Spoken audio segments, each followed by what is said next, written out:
Բարև ձեզ։ Գիտեք, ամեն անգամ, երբ մտնում եք համացանց, դուք ձեր մասին մի ամբողջ թվային հետք եք թողնում։ Իսկ երբևէ մտածել եք լավ, իսկ ով է Հայաստանում պատասխանատու այդ տվյալների անվտանգության համար։ Այսօր հենց դա ենք պարզելու, կխոսենք Հայաստանի տվյալների պաշտպանության մասին օրենքից, կարելի ասել մեր թվային անձնագրի պահապանից։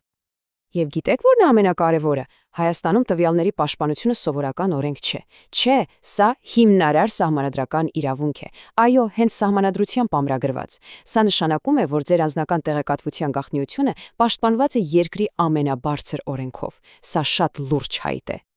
Դե ինչ, այսօրվա մեր քննարկման ընթացքում կանցնենք մի քանի կարևոր կետերով։ Սկզբում կհասկանանք, թե ինչ է գաղտնիության իրավունքը, հետո կխորանանք հենց օրենքի մեջ, կտեսնենք ով է պատասխանատու դրա կիրառման համար, եւ իհարկե կպարզենք, թե կոնկրետ ինչ իրավունքներ ունեք դուք եւ ինչ պարտականություններ ունեն կազմակերպությունները։ Վերջում էլ մի հայացք կգցենք ապագային։ Լավ, եկեք սկսենք հենց հիմքից, իսկ հիմքը գաղտնիության իրավունքն է։ Պատկերացրեք, սա ոչ թե ուղղակի մի կետ է օրենքում, այլ այն հիմնաքարն է, որի վրա կառուցված է տվյալների պաշտպանության ամբողջ համակարգը Հայաստանում։ Եվ ահա այն գլխավոր փաստաթուղթը, որի մասին այսօր խոսելու ենք՝ անձնական տվյալների պաշտպանության մասին օրենքը։ Ընդունվել է 2015-ին։ Իդեպ հետաքրքիր է, որ սա այն ժամանակաշրջանն էր, երբ ամբողջ աշխարհում ու հատկապես Եվրոպայում տվյալների պաշտպանության թեման շատ ակտուալ էր դառնում։ Այնպես որ սա կարելի է ասել մեր խաղի կանոնների գիրքն է, որը հստակ սահմանում է, թե ով, ինչպես եւ ինչու կարող է օգտագործել մեր տվյալները։ Դե ինչ, եկեք մի փոքր խորանանք ու տեսնենք, թե կոնկրետ ինչ կանոններ է սահմանում այս օրենքը։ Ինչ է կարելի, ինչ ոչ, թե մեզ սովորական քաղաքացիներիս, թե կազմակերպությունների համար։ Ամենից առաջ եկեք հասկանանք, ինչ է ընդհանրապես անձնական տվյալը։ Շատ պարզ է։ Սա թանկացած տեղեկություն է, որը թույլ է տալիս հասկանալ, թե ով եք դուք։ Դա կարող է լինել ձեր անունը, էլ-փոստը, հեռախոսահամարը, անգամ ձեր IP հասցեն կամ գտնվելու վայրը։ Այսինքն ամեն ինչ, ինչը կարող է կապվել հենց ձեզ հետ։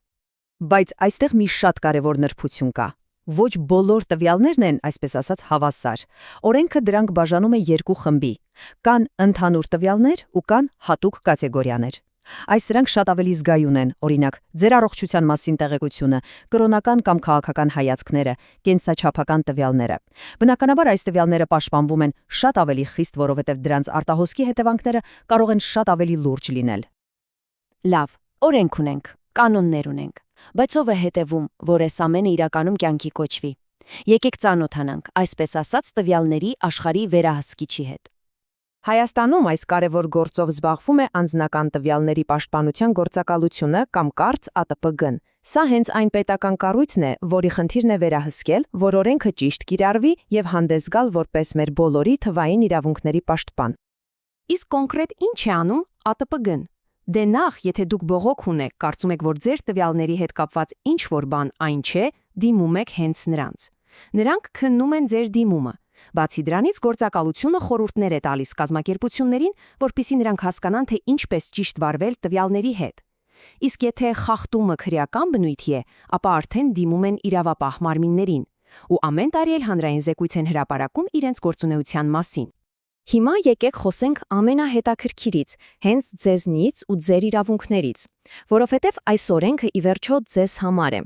Տեսնենք, թե ինչ հզոր գործիքներ ունեք ձեր ձեռքին։ Այսպիսով, որպես անհատ, ինչ կարող եք կոնկրետ պահանջել այն ընկերությունից, որին տրամադրել եք ձեր տվյալները։ Առաջինը եւ երևի թե ամենահիմնականը մուտքի իրավունքն է։ Սա նշանակում է, որ դուք կարող եք դիմել ցանկացած կազմակերպության ու ասել՝ ցույց տվեք, թե իմ մասին ինչ տվյալներ ունեք, եւ ուշադրություն, նրանք պարտավոր են ձեզ պատասխանել ընդամենը 5 օրվա մեջ։ Սա շատ կարճ ժամկետ է եւ թույլ է տալիս ձեզ միշտ տեղյակ լինել, թե ով ինչ գիտի ձեր մասին։ Հաջորդը ուղղելու եւ ջնջելու իրավունքն է։ Պատկերացրեք, դուք ստացել եք ձեր տվյալները ու տեսնում եք, որ ինչ-որ բան սխալ է գրված, կամ տվյալները հնացել են, կամ ընդհանրապես ապօրինի են հավաքվել։ Դուք իրավունք ունեք պահանջելու, որ դրանք կամ ուղղեն, կամ արգելափակեն, կամ էլ ընդհանրապես ջնջեն։ Այսինքն դուք եք վերահսկում ձեր տվյալների ճշգրտությունը։ Եվ մի շատ կարևոր բան էլ։ Եթե դուք մի անգամ ինչ-որ բանի համար համաձայնություն եք տվել, դա չի նշանակում, որ դա հավերժ է։ Օրինակ, բաժանորդագրվել եք ինչ-որ գովազդային նամակների, բայց հետո փոշմանել եք։ Ոչ մի խնդիր։ Դուք իրավունք ունեք ցանկացած պահի ասել ստոպ ու հետ կանչել ձեր համաձայնությունը։ Լավ, մեր իրավունքները հասկացանք։ Իսկ ինչ պարտականություններ ունեն այն ընկերությունները, բանկերը, խանութները, որոնք մեր տվյալները հավաքում են։ Եկեք նայենք հարցին մյուս կողմից։ Ընդհանուր առմամբ նրանք պետք է հետևեն 3 ոսկե կանոնի։ Առաջինը՝ ճշգրտություն։ Տվյալները պետք է լինեն ճիշտ ու թարմ։ Երկրորդ՝ տվյալների նվազագույնի հասցնում։ Սա նշանակում է հավաքել միայն այն, ինչն իսկապես պետք է տվյալ նպատակի համար, ոչ մի գրամ ավել։ Եվ երրորդ՝ նպատակի սահմանափակում։ Եթե տվյալները հավաքել են, ասենք, առաքում կազմակերպելու համար, չեն կարող դրանք օգտագործել մարքեթինգի համար առանց ձեր նոր համաձայնության։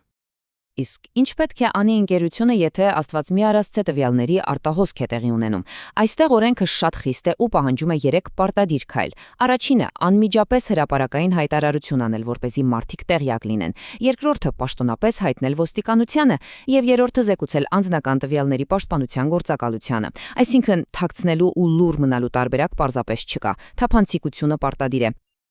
Լավ, այսօրվա իրավիճակը հասկացանք։ Բայց այս ոլորտը տեղում չի դոփում։ Տեխնոլոգիաներն անընդհատ զարգանում են։ Եկեք տեսնենք, թե ինչ է սպասվում մեզ ապագայում։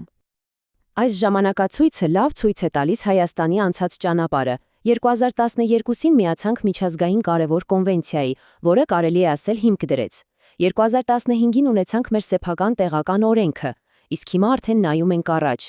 Օրակարգում կիբերանվտանգության նոր ավելի խիստ ստանդարտներն են ու քննարկումները ավելի անկախ վերահսկիչ մարմին ունենալու շուրջ։